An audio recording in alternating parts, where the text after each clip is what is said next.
Imagine two people. Both start investing at age 25. Both invest exactly $500 every month. Both continue for 30 years. Both live in America. Both want financial freedom. But at age 55, one investor has over $1.5 million. The other has less than $700,000. And here's the shocking part. The investor with more money spent less time researching, less time watching CNBC, less time reading earnings reports, and made far fewer decisions. So what happened? Was he lucky? Or is there something about investing that most people completely misunderstand? Today we're going to find out. Because when it comes to building wealth, the battle between index funds and individual stocks isn't even close. And the real math may surprise you. Meet the two investors. Let's meet Sarah and Mike. Sarah loves simplicity. Every month, she buys an S&P 500 index fund. No stock picking, no predictions, no market timing. Just one purchase every month. Then she closes the app. Mike takes a different path. Mike wants bigger returns. He researches companies, listens to earnings calls, reads analyst reports, studies balance sheets. He believes he can find the next Amazon, the next Apple, the next Nvidia. And honestly, that sounds reasonable. After all, if Amazon turned $10,000 into millions, why not just find another Amazon, right? Well, that's where things get interesting. The dream of stock picking. Here's what attracts people to individual stocks. The success stories. If you invested $10,000 in Amazon in the late 1990s, you'd be sitting on millions today. The same thing happened with Apple, Microsoft, Nvidia, Netflix, Tesla. The stories are incredible, and they're everywhere. But here's the problem.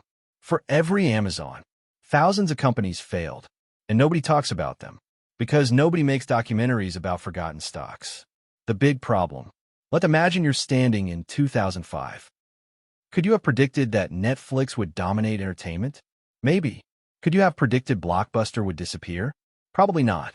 Could you have predicted Apple would become one of the most valuable companies in history? Most people couldn't.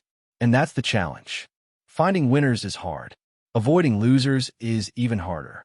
According to research from finance professor Bessembinder, only about 4% of publicly traded companies account for nearly all of the stock market's wealth creation.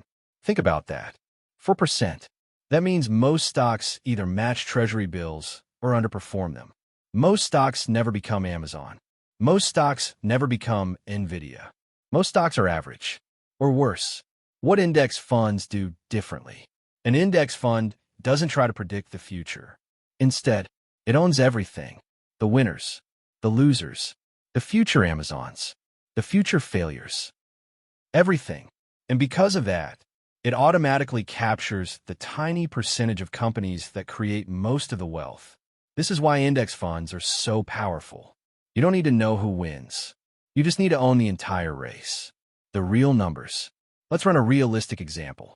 Both Sarah and Mike invest $500 every month. For 30 years, Sarah buys an S&P 500 index fund, averaging around 10% annually. Mike picks individual stocks. Some years he wins. Some years he loses. His average return ends up around 7%. That doesn't sound like a huge difference. Just 3%. Most people wouldn't even care. But compounding cares. A lot. After 30 years, Sarah finishes with roughly $1.13 million. Mike finishes with roughly $610,000. A difference of over $500,000. From just a 3% return gap. This is the terrifying power of compounding. Small differences become giant outcomes. Why most stock pickers underperform. People assume underperformance comes from bad stock picks. That's only part of the story. The bigger problem is behavior. People panic during crashes. They buy after prices rise.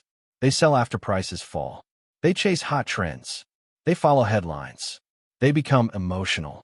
Index investors avoid many of these mistakes because there are fewer decisions to make. Less action, less stress, less opportunity to make expensive mistakes. The Nvidia question. At this point, somebody always says, what if I just buy Nvidia? Fair question. But here's the problem. You're looking backward. Today, Nvidia looks obvious. Just like Apple looks obvious. Just like Amazon looks obvious. But before they became giants, nothing was obvious. The stock market is full of companies that looked unstoppable until they weren't.